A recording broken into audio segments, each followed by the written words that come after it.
ആദ്യം മുതൽ ദൈവം ചെയ്ത സകല കാര്യങ്ങൾക്കും ഈ ഒരു കൂട്ടായ്മ നമുക്ക് കാണാൻ കഴിയും. From the beginning, whatever God has done, we can see a fellowship.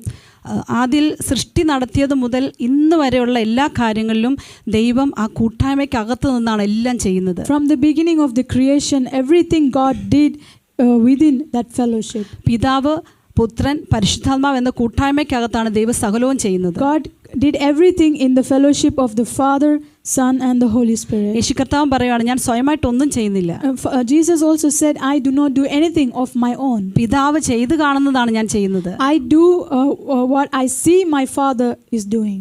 പിതാവ് പറയുന്നതാണ് ഞാൻ നിങ്ങളോട് പറയുന്നത്. What my Father says, I say to you. Hallelujah.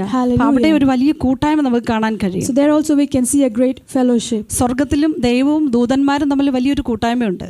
In the heaven also there is a great fellowship with the Father and the angels. Hallelujah. Hallelujah. അങ്ങനെയെങ്കിൽ നമുക്ക് ഈ